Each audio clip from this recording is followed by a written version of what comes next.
ছাড়, যা হয়েছে হয়েছে। এমনিতেও তুই বিয়ের পরে আর পায়েলের সঙ্গে সম্পর্ক রাখতিস না। আমিও তো সেটাই ভেবেছিলাম, পায়েলের সঙ্গে সম্পর্ক না রেখে আমি ভালো থাকবো। পায়েলের বাবা পায়েলের সঙ্গে সম্পর্ক রাখতে বারণ করেছে বলে তোর খারাপ লাগছে? হ্যাঁ মা, আমার সত্যিই খারাপ লাগছে। বারবার মনে হচ্ছে আমার কিছু একটা হারিয়ে গেছে। আমি পায়েলকে খুব মিস করছি। আমার ওর সঙ্গে কথা বলতে ইচ্ছে করছে। বারবার মনে হচ্ছে পায়েল যদি আমার জীবনে না থাকে তাহলে আমার কোনো ইচ্ছে পূরণ হবে না। এটা তো সত্যি, তোর সব ইচ্ছে পায়েলই পূরণ করত। এমনকি পায়েল যদি কৃষ্ণকে বিয়ে করার জন্য রাজি হতো, তাহলে কৃষ্ণ কখনোই তোকে বিয়ে করার জন্য রাজি হতো না। যা হয়েছে হয়ে গেছে, এখন তো আর কিছু করার নেই। কৃষ্ণ কালকে তোর সঙ্গে দেখা করবে বলেছে। জানি না ও আবার কি বলবে। ও আদৌ বিয়ে করবে কিনা আমি সেটাও বুঝতে পারছি না। সত্যি কথা বলতে কেন জানি না, আমার কৃষ্ণর সঙ্গে দেখা করতে ইচ্ছে করছে না।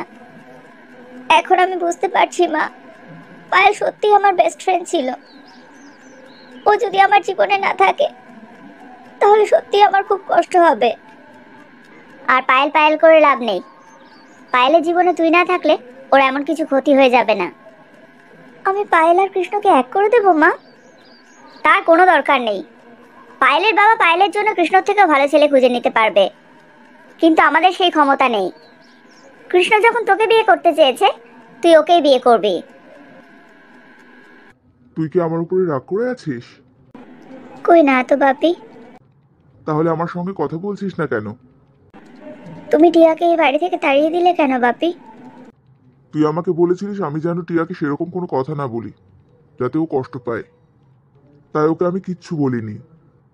শুধুমাত্র তোর জীবন থেকে দূরে সরে যেতে বলেছি, কারণ আমার মনে হয়েছে ও তোর ক্ষতি করছে। না বাপি, টিয়া আমার কোনো ক্ষতি করেনি। টিয়া আর কৃষ্ণ সম্পর্ক তো ছোটবেলা থেকেই হয়েছিল। আমি ওদের মাঝখানে চলে এসেছিলাম।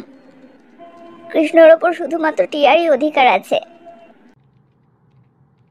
কৃষ্ণ তোকে ভালোবাসে, টিয়াকে না। বাবা হিসেবে কি আমার এটুকু অধিকার নেই যে তোর ভালো কিসে আমি সেটা দেখব? আর যদি বলিস না নেই, তাহলে আজকের পর থেকে আমি তোর কোনো ব্যাপারে কথা বলবো না। না বাপি, এরকম কথা বলো না। আমার সব ব্যাপারে তোমার অধিকার আছে। ঠিক আছে বাপি, তুমি যা বলবে তাই হবে।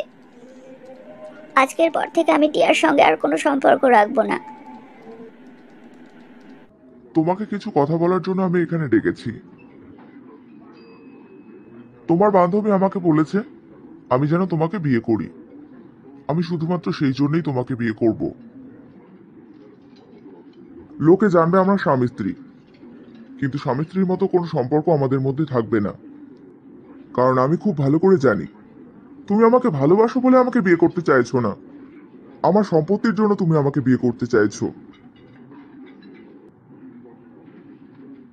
বিয়ের পরের দিনই আমি 5 বছরের জন্য লন্ডন চলে যাব, আর তুমি এখানে একা থাকবে। এমনকি আমি তোমার সঙ্গে কোনো রকম যোগাযোগ পর্যন্ত রাখবো না। তখনই তোমার বান্ধবী বুঝতে পারবে আমাকে তোমাকে বিয়ে করতে বলে ও কত বড় ভুল করেছে।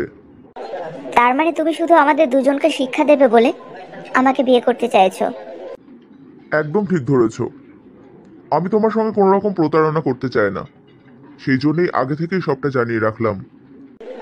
অনেক বড় মুশকিল আসান করে দিলে আজকে তুমি আমার, সেই জন্য থ্যাংক ইউ। আর কোনো রকম টেনশন না, এবার সবকিছু ঠিকঠাক হবে। What you mean?